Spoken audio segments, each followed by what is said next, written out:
Antes de ser famoso por su interpretación del Hombre Araña, un muy joven actor, Tom Holland, protagonizó en 2012 el film Lo Imposible, al lado de importantes luminarias como Naomi Watts e Ewan McGregor. Y esto fue bajo la dirección del español Juan Antonio Bayona. Esta película, Lo Imposible, se basa en una de las peores catástrofes provocadas por un fenómeno natural. Narra la historia de una familia que va de vacaciones a algún lugar en el sureste asiático y de repente les toca vivir el tsunami que el 26 de diciembre de 2004 provocó más de 250,000 muertes, miles de lesionados y la destrucción de ciudades enteras. Esta enorme marejada separa a la familia y entonces en las siguientes horas hacen hasta lo imposible por reencontrarse en medio de una ciudad devastada, viviendo la falta de alimento, la falta de agua y la incapacidad de las autoridades para atender la emergencia. Aunque en menor proporción, pero esta es la realidad permanente en el mundo. Miles de vidas se pierden cada año por el paso de fenómenos naturales, con el creciente costo económico y el tiempo de recuperación que cada vez se alarga más. Te doy la bienvenida a una nueva emisión de Expedientes MN, donde vemos la realidad desde todas las perspectivas posibles. Yo soy Andrés Solís, me da mucho gusto que me acompañes en esta pantalla donde hacemos periodismo útil.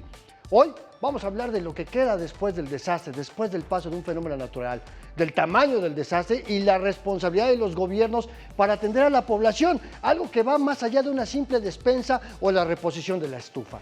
No te vayas, vamos rápido al reportaje de la semana.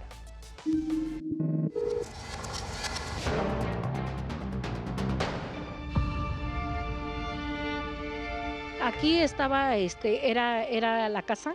De hecho, ya sacamos todos los blogs, todo lo que... De hecho, hay partes todavía que se ve y esa fue pérdida total. Lo primero que queda tras una emergencia es caos. Y para las víctimas es apenas el inicio de la tragedia. Un huracán, una inundación o cualquier otro fenómeno natural dejan a su paso desastres y miles de víctimas afectadas que requieren la atención inmediata de diferentes autoridades de los 3 niveles de gobierno, las cuales suelen verse rebasadas por la emergencia.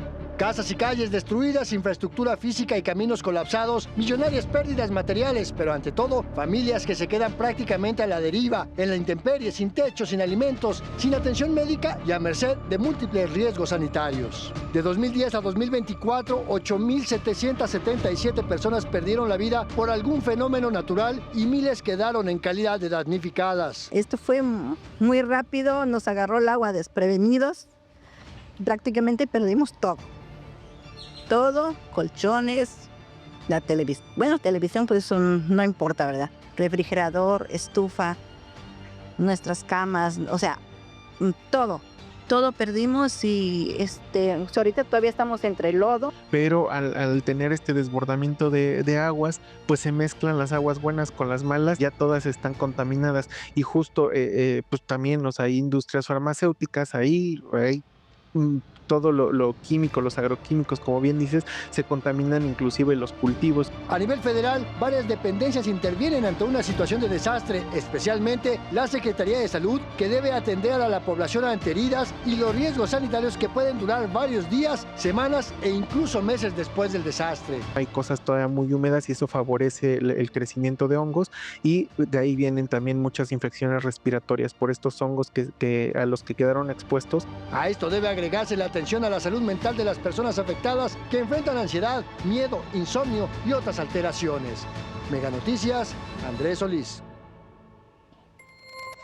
¿Cuánto cuesta recuperarnos de un desastre? ¿Cuáles son las autoridades que tienen que atender a las víctimas y operar además las obras de reconstrucción? El costo, claro que depende del tamaño de los daños, pero obliga cada vez a más dependencias federales a que se involucren en estas labores.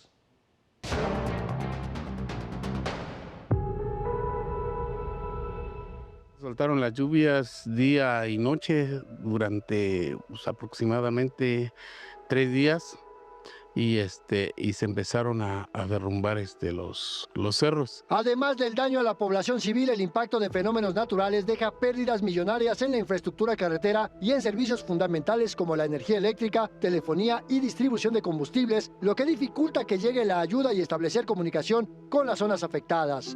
A nivel federal, las autoridades que intervienen en una situación de desastre son las Fuerzas Armadas para dar apoyo a la población damnificada a través de los planes DN3E y Plan Marina, la Secretaría de Infraestructura, Comunicaciones y Transportes para la recuperación de caminos y las comunicaciones telefónicas y satelitales. También la Secretaría del Bienestar, responsable de coordinar la distribución de apoyos y despensas, además de levantar censos de viviendas dañadas, y la SEP para revisar los daños a escuelas. Salud, que debe atender a la población con heridas y los riesgos sanitarios. La CFE y Pemex para restituir la energía eléctrica y la distribución de combustibles, además del trabajo de empresas privadas de telecomunicaciones que apoyan con el restablecimiento de la telefonía y la señal de internet. Comparativamente, cuando luego ha habido huracanes en Nueva York, por ejemplo, se tardan mucho más en restablecer el servicio.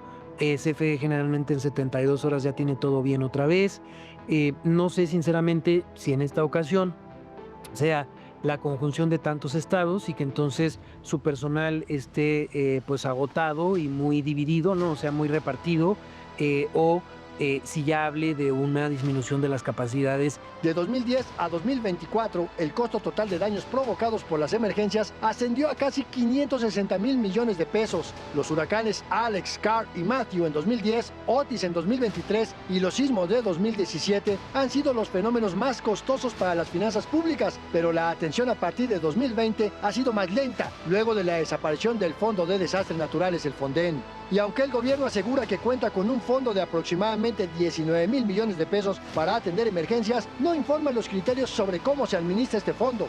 Mientras tanto, la sociedad debe esperar a que llegue la ayuda. Mega Noticias, Andrés Solís. Y bueno, es que la recuperación de las zonas afectadas por los fenómenos naturales es tardada, requiere presupuestos millonarios, mayor planeación que no siempre ha sido efectiva o que tarda más de lo que debería.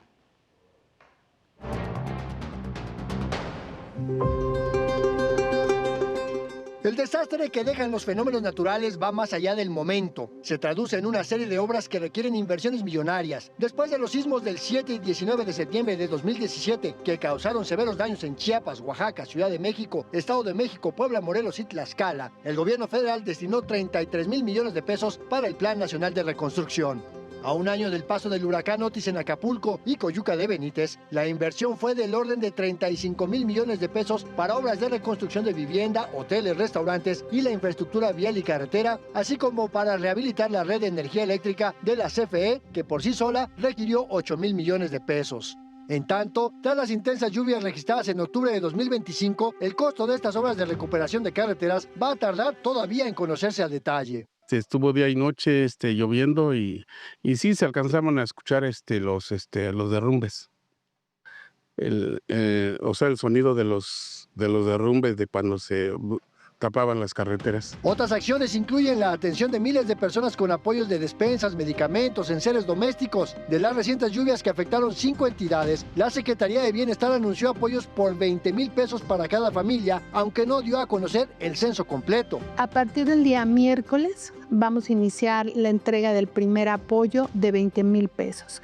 Este apoyo será entregado a todas las viviendas afectadas que han sido censadas. Este es un apoyo general. Sin embargo, la cuantificación de daños tarda, porque a las afectaciones físicas debe sumarse el impacto que los fenómenos naturales provocan en el sector agropecuario, en la industria y en las actividades económicas en general. La Asociación Mexicana de Instituciones de Seguros tarda meses en reportar la atención de pólizas de seguro, aunque la mayoría de los pequeños negocios no cuentan con uno. Y falta trabajar una vez más en la prevención. A la fecha, solo 629 municipios cuentan con atlas de riesgo, apenas 1 de cada 4, y menos de la mitad fueron elaborados entre 2020 y 2025, por lo que las autoridades no tienen idea de cuáles son las amenazas reales que enfrentan ni cómo atenderlas, lo que eleva el nivel de riesgo para la población. Mega Noticias, Andrés Solís.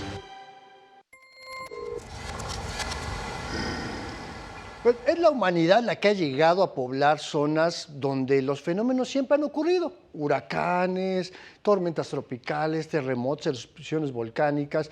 Entonces no es de que la naturaleza la traiga contra nosotros. La población ha ido justamente pues llegando a estos lugares. Y los más claros ejemplos, porque son de cada año, hasta 40 fenómenos de tormentas tropicales, muchos terminan en huracanes, se registran al año solo en nuestro país. y lo que vimos en octubre pasado con las lluvias intensas que afectaron a fundamentalmente 3 entidades, Veracruz, Puebla e Hidalgo, pues son parte de este fenómeno anual. Cada año siempre habrá un impacto hidrometeorológico, por lo menos, además de los terremotos y demás. Pero bueno, en el caso particular de lo que pasó en octubre de este año 2025, pues vamos a hacer un pequeño recuento y me da de verdad muchísimo gusto recibir aquí en Expediente CMN a mi colega Adriana Calao de Mega Noticias Tuxpan, en el norte de Veracruz, justamente, Adri, donde les tocó vivir pues de lo peor de estas lluvias recientes en octubre. ¿Cómo estás? Bienvenida a Expedientes. Hola Andrés, buenas noches, buenas tardes. Efectivamente, pues estamos todavía dando seguimiento a toda esta situación que si bien ocurrió el pasado 10 de octubre, todavía los efectos, como bien mencionan, después de estas emergencias continúan presentes en varios de los municipios que resultan afectados, especialmente en Álamo y también en Poza Rica, en Tuxpan, desde luego. También, bueno, hemos estado dando pues el seguimiento a estas situaciones, cómo se ha logrado avanzar la recuperación social, económica, incluso la emocional para las familias que estuvieron inmersas en esta crisis.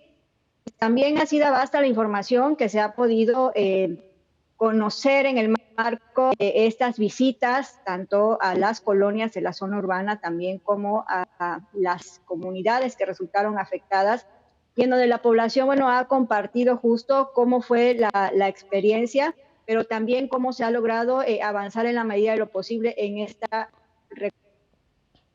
Oye, platícanos un poquito cómo fue esta experiencia periodística, digo, no, para que nuestra audiencia sepa, porque al final del día, pues tú vives en Tuxpan y también, pues de alguna manera, pues fuiste víctima de lo que pasó y todo el equipo de Mega Noticias en Tuxpan, pues les tocó también padecer. Pero una cosa es vivir la experiencia, pues como víctima de un fenómeno, y otra cosa es, encima de eso, tener que salir a trabajar y salir a recuperar los testimonios y documentar el impacto de este fenómeno. ¿Qué fue lo que ustedes vivieron como equipo periodístico allá? Quiero comentarte que desde días previos en que comenzaron a darse a través de los diversos comunicados oficiales de meteorología, pues de esta presencia de lluvias, uno se mantiene atento justo por los contextos en zona de ríos y demás que regularmente ocurren en estos municipios, básicamente siempre han sufrido algún tipo de contingencia. Pero el hecho de ya tener las lluvias de manera previa y a los pocos días el desbordamiento de los ríos, por lo menos el Cazones, el Pantepec, que fueron los que afectaron también la parte de Álamo, de Tuxpan, de Poza Rica, pues fue difícil para la cobertura, las telecomunicaciones colapsaron y sobre todo también independientemente, bueno, como medios de comunicación, pues también ver las familias, ¿no? En el marco de esta cobertura que se realizó desde el día 1 de esta situación, pues prácticamente fue ir a las zonas, ver la afectación real, créanme que las imágenes le hacen justicia a la situación que las familias estaban reportando y en lo que se ha dicho. Si bien las cifras oficiales dan a conocer un panorama de lo que se está viendo, no hay nada como estar hablar con las familias afectadas y ver todo el esfuerzo que estuvieron realizando. Las familias nos comentaban que ciertamente hubo algunos avisos, en otros no tuvieron ningún tipo de avisos y ahí es donde también se pone en duda, bueno, cuál es la función de las brigadas comunitarias, sobre todo en las áreas rurales, ¿no? Pero también hubo familias que mencionaban, es que no pensamos, nos confiamos y esto es lo que pasó. Ir a las zonas, ver a las vías que mencionaban en cuestión de horas, todo por años costó sumar a su patrimonio, fue una situación desgastante y aunado a eso ver de qué manera se iban a recuperar. Este recorrido que estuvimos haciendo en primera instancia aquí en la zona de Tuxpan, donde estamos ubicados, pero también en las comunidades de Tuxpan, en las comunidades de Álamo y también en la zona urbana de Poza Rica, que fueron básicamente pues estos puntos de mayor desastre de estos 40 municipios que se estuvieron reportando en la zona norte afectados, estuvieron dentro de estos 20 dentro de estos 20 con mayores afectaciones.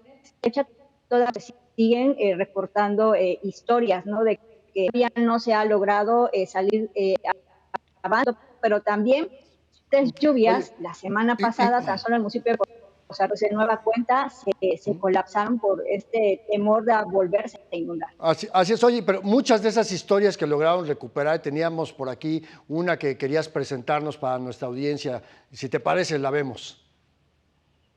Así es.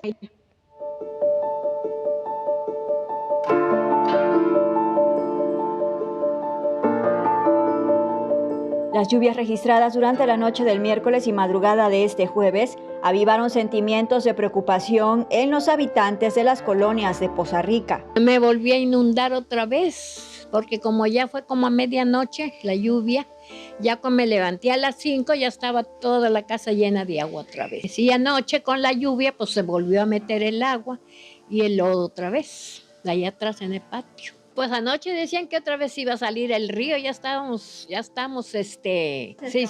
ciscados, sí.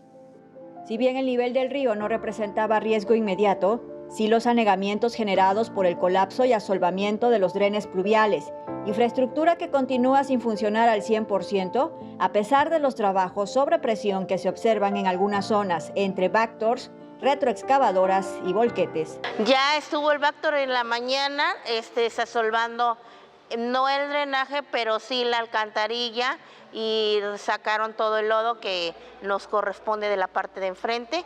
Ayer en la noche yo estuve aquí, a eso de las 11, 12 de la noche, y estaba aquí la cancha toda llena de agua.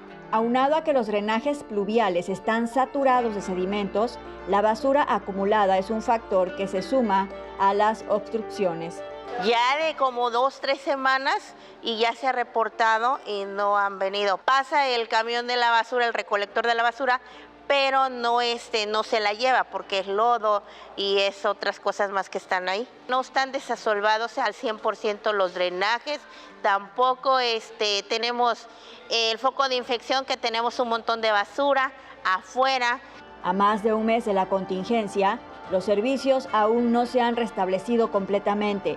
Según los propios ciudadanos, la persistente saturación del drenaje, la lenta recolección de basura y la falta de limpieza profunda mantiene vulnerable a miles de familias, quienes siguen viviendo entre incertidumbre y el temor de que una nueva lluvia sea suficiente para inundar nuevamente sus hogares.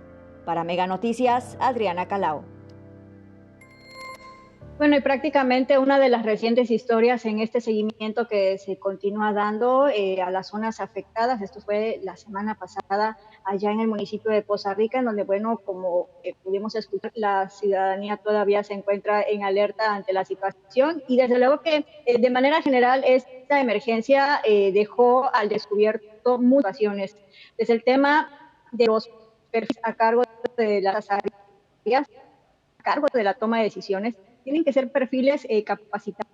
También la importancia de que se refuerce la gestión integral de riesgos, el tema de la protección civil como tal, pero también sobre todo, y en algún momento lo mencioné, el tema también de un correcto ordenamiento territorial, en el que también dejan descubierto cómo muchos de los crecimientos urbanos actualmente están asentados en zonas donde hay este tipo de riesgos latentes.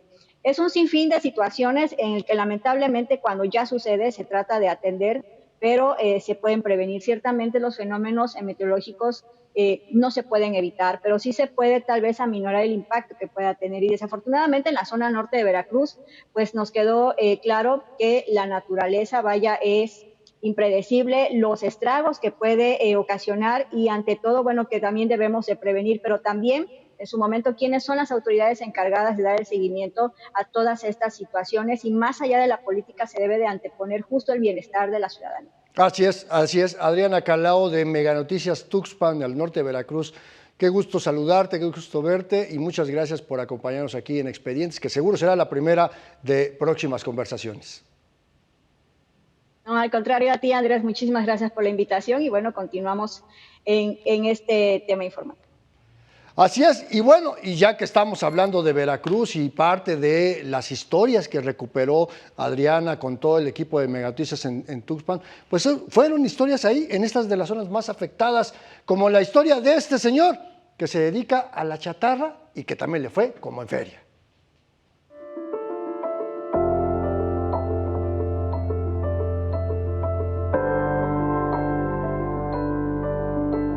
Arturo Gil de Jesús, habitante de la colonia Ignacio de la Llave, una de las zonas afectadas en el municipio de Poza Rica por las recientes inundaciones, continúa enfrentando las secuelas del desastre. Aunque recibió un primer apoyo oficial, el segundo ya no pudo obtenerlo. La información simplemente no le llegó a tiempo. La otra semana fuimos, cuando estuvieron en la Plaza Cívica, dijeron que si tenía el número de la silla, no sé qué, y no me dieron nada. Pero la primera vez sí me dieron, y no me hicieron muchos requisitos, y ahora sí. Don Arturo se dedica a la venta de fierro viejo para reunir algo de dinero y recuperar lo que perdió.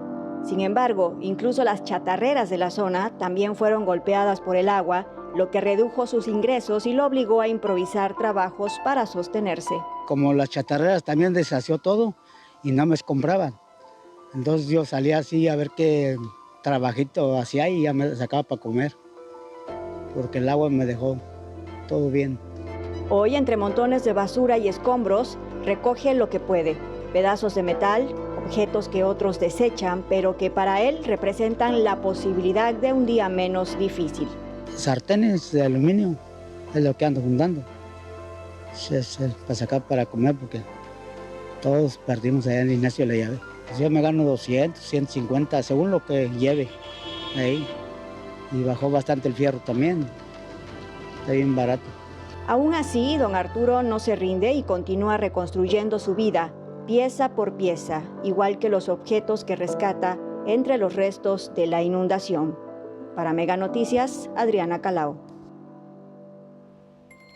Y es que son inundaciones, son incendios, son derrames tóxicos, fenómenos naturales que afectan a miles de familias y las dejan en condiciones de damnificados, y esto es un asunto muy recurrente en Veracruz, donde además pues no hay fecha para que se puedan recuperar después del impacto. Los desastres forman parte de la historia de Veracruz, estado al que le ha costado recuperarse de inundaciones, incendios y derrames tóxicos. En Córdoba se vivió y se vive todavía una tragedia sin precedentes. El caso Naverse es uno de los más documentados en materia de plaguicidas, de agentes químico-ambientales.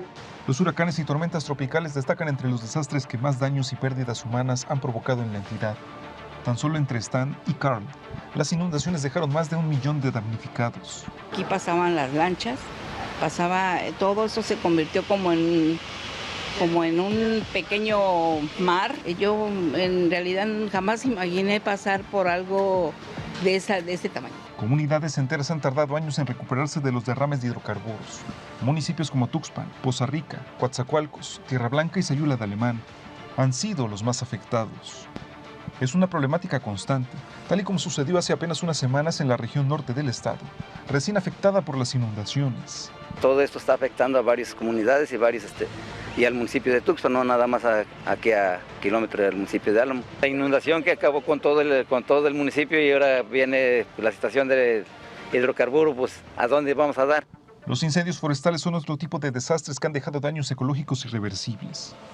Aunque no existe una cifra real sobre el número de personas afectadas por estos siniestros, los alcances han transformado la vida de comunidades enteras. Decía que había un control, pero pues nos estamos dando cuenta que no era así. Aquí está la banda de Tonalaco, subagentes y Protección Civil de Jico.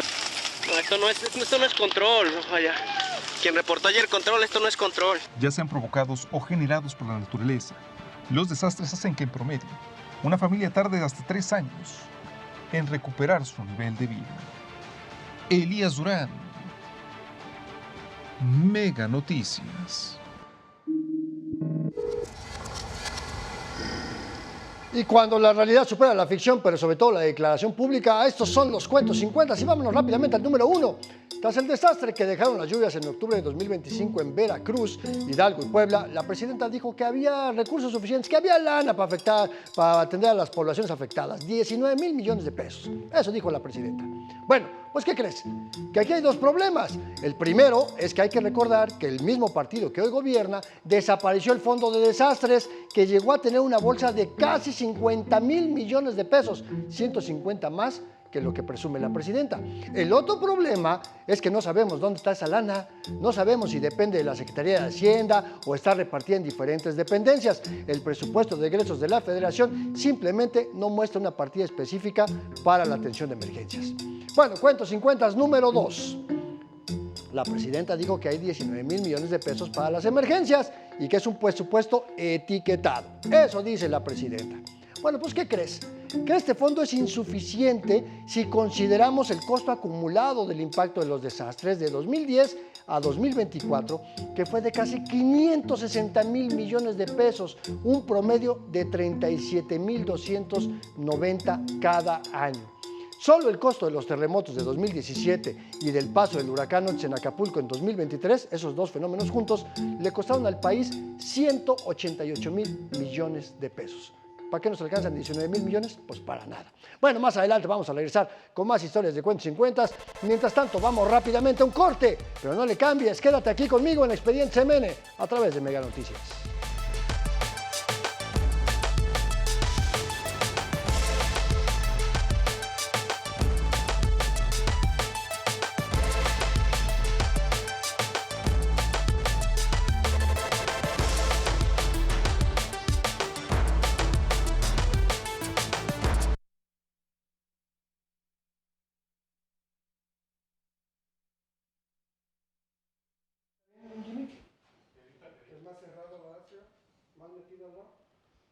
No sé, que nos diga que veo mucho gris. ¿Estás más adentro? ¿La silla? Ahorita que lo vea Jimmy. A ver, ven, ahí está. A ver, ¿qué me siento yo? Sí, ahí está bien. ¿Sí? ¿Ahí está bien? ¿Te gustó? Sí. Mira, es que no encontré la marca. qué puntería te has hecho. ¿Eh? Qué puntería. Me quedaron bien. ¿Sí? Muy bien.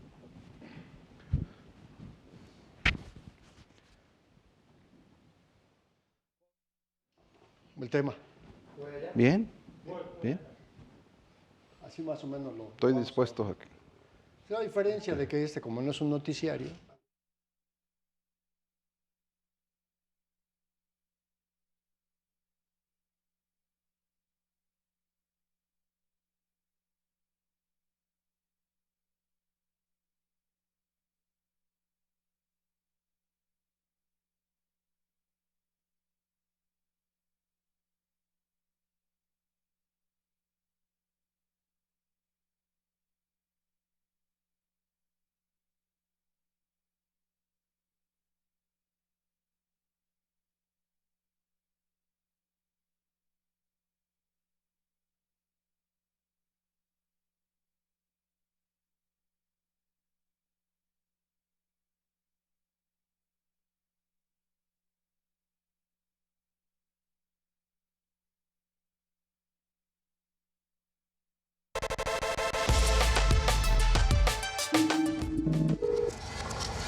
Bueno, ya viste que ese tema del paso de los fenómenos naturales pues deja muchísimo más allá del momento. O sea, hay un impacto que se queda, pero también hay un tema de prevención, lo que tendríamos que hacer antes de que llegue un fenómeno natural.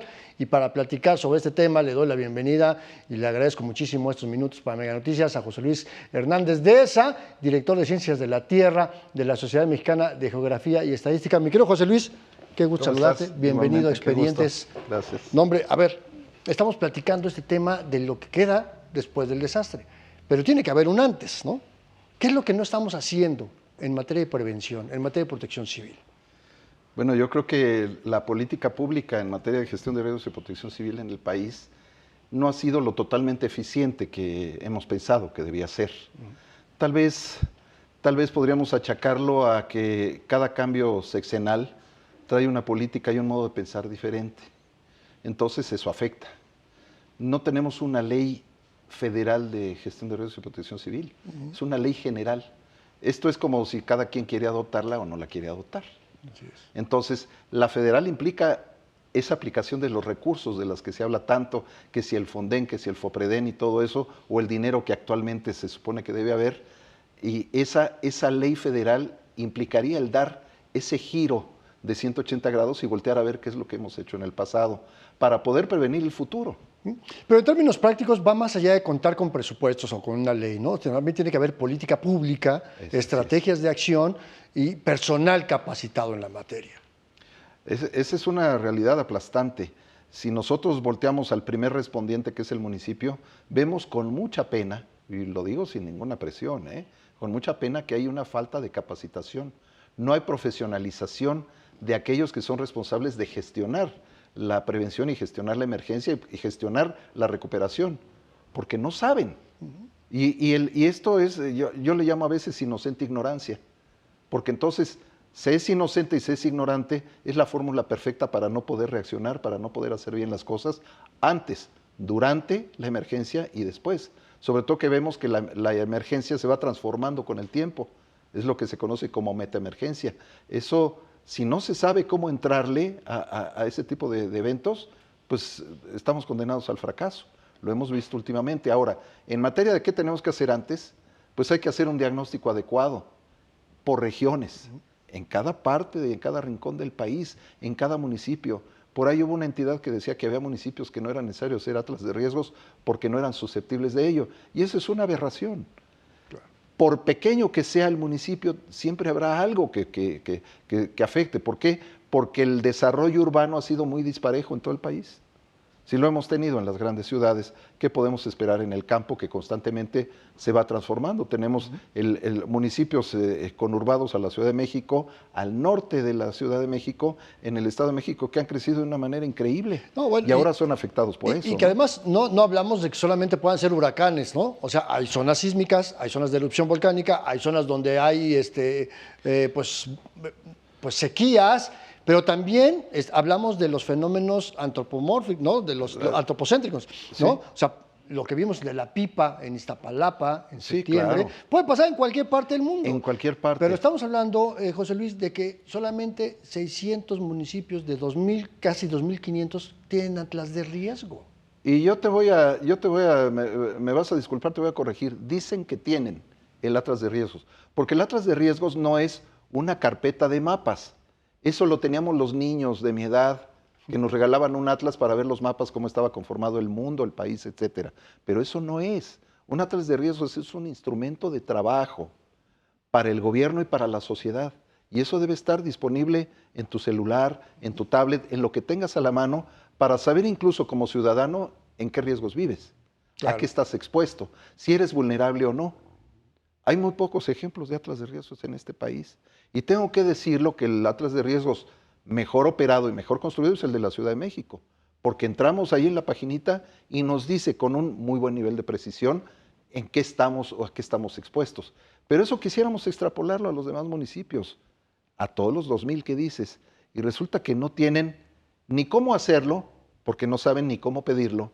Hay municipios que no saben ni cómo tramitar el presupuesto para poder hacer el atlas de riesgos. Y hay otros que se la pasan nadando de muertito y dicen, ya tengo un atlas de riesgos, mandan a hacer unas carpetas y con eso creen que ya cumplieron.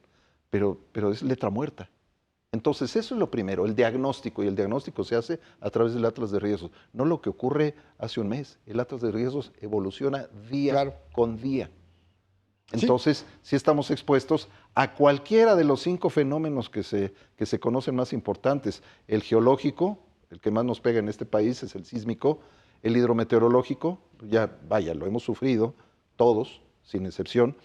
El físico-químico o químico-tecnológico, que son las explosiones, los incendios, etcétera. El sanitario, ¿qué tenemos que decir? Tenemos contaminación por todas partes, los ríos que están contaminados, etcétera. Pues a Poza Rica le tocó que se desbordara el río Cazones, que es un río que lleva aguas negras. Y que además el tema del petróleo, que también y el petróleo, ¿no? Que además vino ese adicional, ¿no? Por si algo faltara, pues ahí te va un poquito de aceite para acá. Y los socioorganizativos, que es de la propia sociedad. ¿Cómo reacciona la sociedad? Entonces, atendemos uno, pero se nos olvida el otro. Y así estamos. Si nosotros integráramos esa información y además tuviéramos, estoy en la carta Santa Claus, tuviéramos personal capacitado y preparado, pero además bien estructurado. Yo no entiendo por qué, porque no lo puedo entender. Hay ocurrentes en el gobierno. Jefe, no se preocupe, jefa, no se preocupe, que Protección Civil tiene que estar como una subsecretaría dentro de Seguridad Ciudadana. ¿Y quién les dijo que eso funciona? No es cuestión de policía, no es cuestión de seguridad pública. No es cuestión de una estructura organizacional, Ajá, ¿no? Es aparte. Y la Coordinación Nacional de Protección Civil debería tener todo el músculo, toda la fuerza, todas las garras para poder estar hablándole al oído a la primera magistratura del país y decirle, esto va así. Se han hecho cosas buenas en esta ciudad y por eso tenemos una secretaría en la Ciudad de México, por eso hay una secretaría en Veracruz, por eso hay secretarías en Chiapas, en otros lugares unas han funcionado mejor que otras, esa es la realidad, pero bueno, entendemos que los secretarios pueden ser puestos políticos de confianza, pero el equipo de trabajo es el que debe estar bien estructurado. Entonces, ahí ha sido fallido. Ha habido cosas muy buenas, no todo es catastrófico. No, bueno. Ha habido cosas buenas y hemos evolucionado, pero presumir en un momento dado que tenemos una gran cultura de la protección civil en este país, pues no es cierto.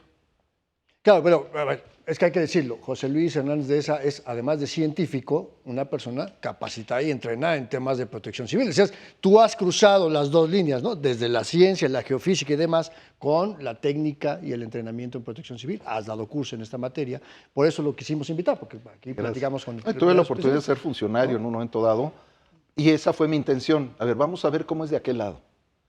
Y me di cuenta que había muchísimo que hacer.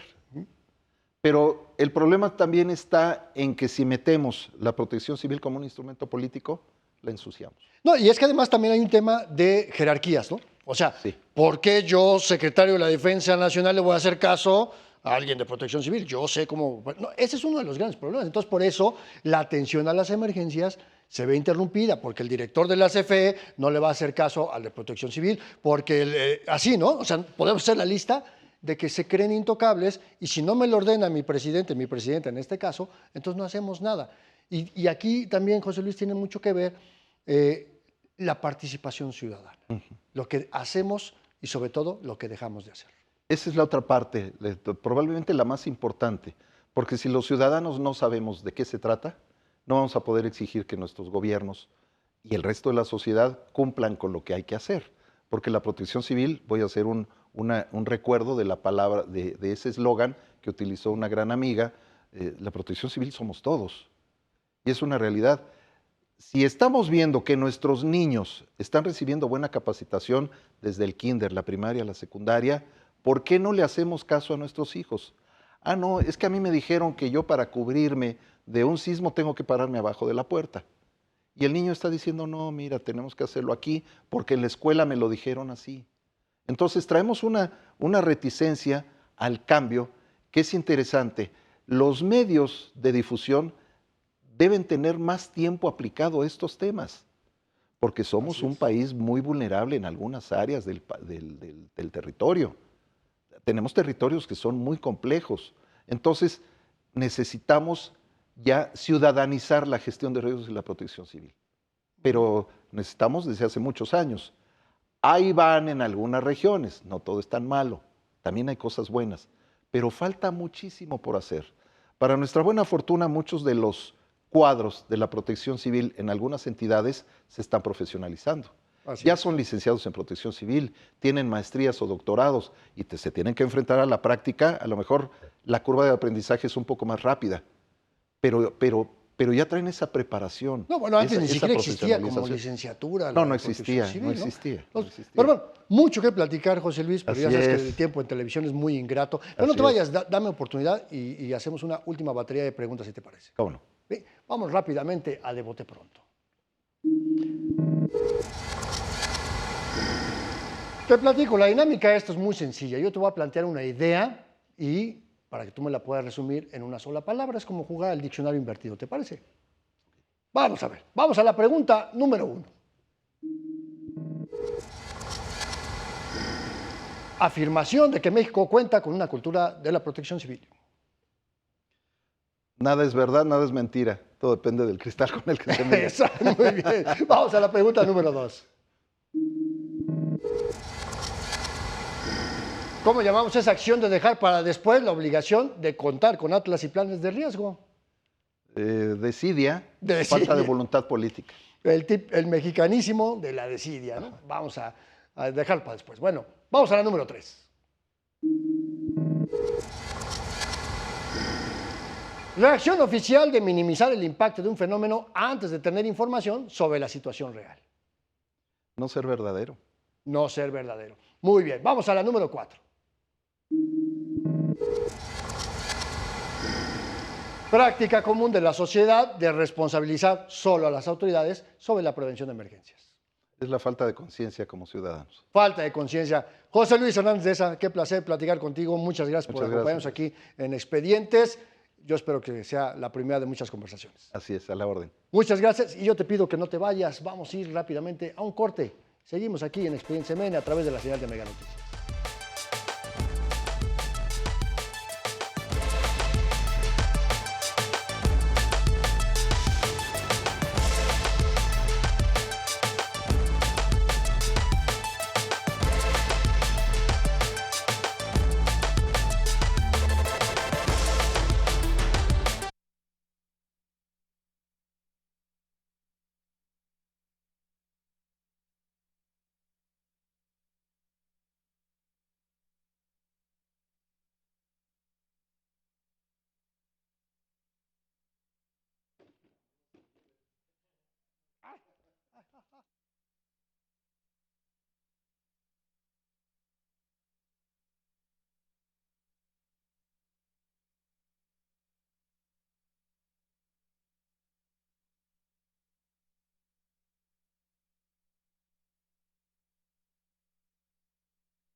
Bueno, México es un estado grande que puede vivir cualquier tipo de fenómeno, ya nos lo decía José Luis.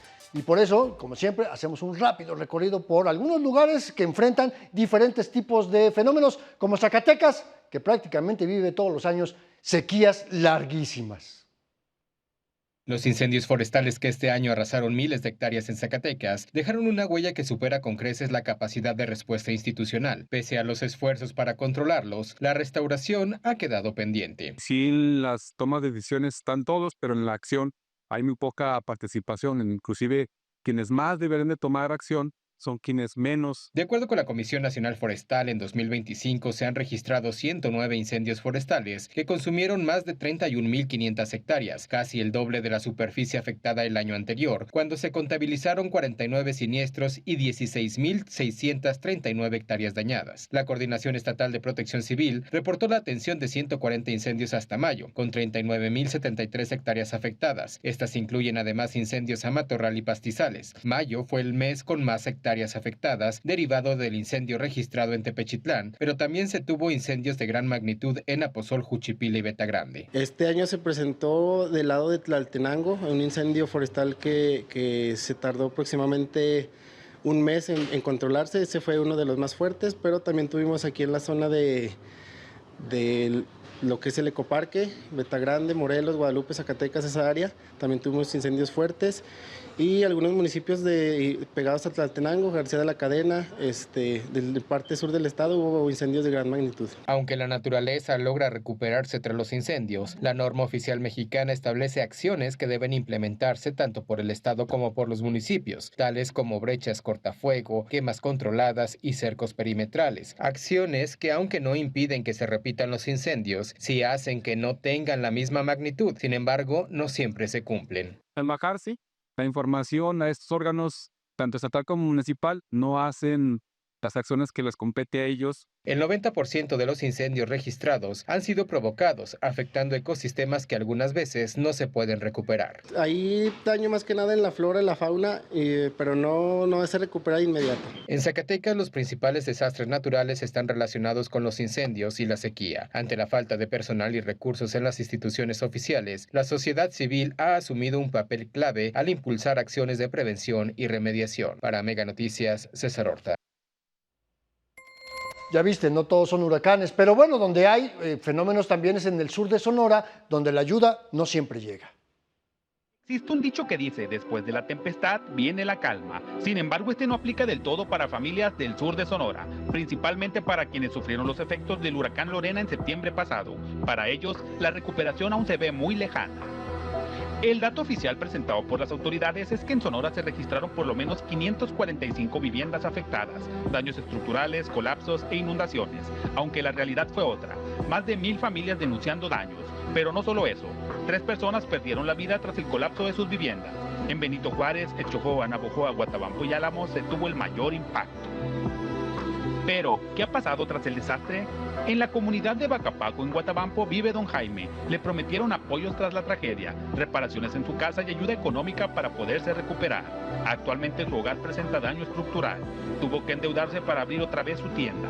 La ayuda que ha recibido se ha limitado a solo despensas. Cada que va a llover, el temor lo invade. Siente que su casa podría desplomarse. Mismo pensamiento que tienen las más de 40 familias de la zona. Pero sí tenemos muchas necesidades de todo.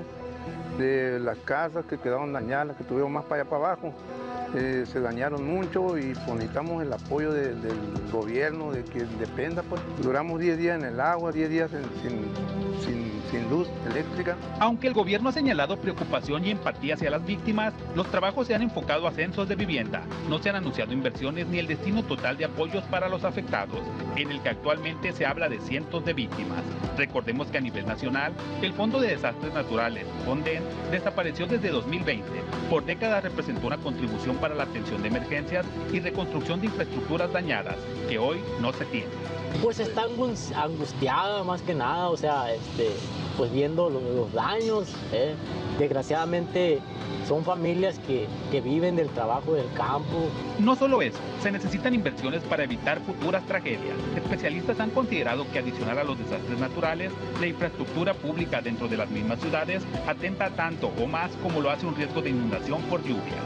Construir la infraestructura necesaria para evitar un problema más fuerte futuro. Huracanes, incendios forestales e inundaciones se han convertido en desastres naturales con impacto en el sur de Sonora. Sin embargo, en cada ocasión, la ayuda tarda más en llegar. Con edición de Dago Castillo, Edgar Coronado, Mega Noticias.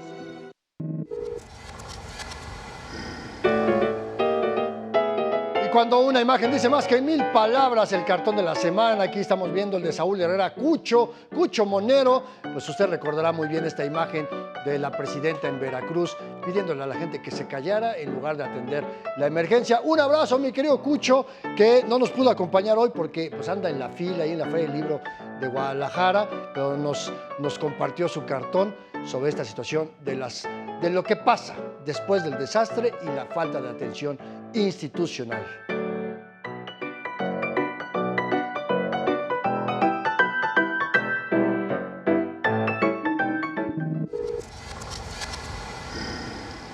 ¿Qué hacemos después del desastre?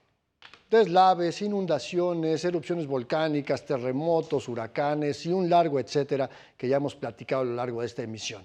¿Qué falta? Prevención.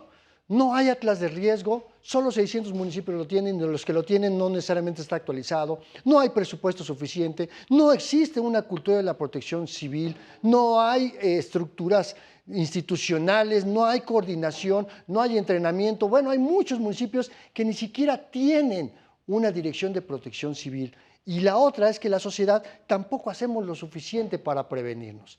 En fin, hay mucho que hacer todavía para poder resolver este tema de la protección civil, porque los fenómenos van a seguir, porque yo te decía al inicio, nosotros invadimos esta tierra.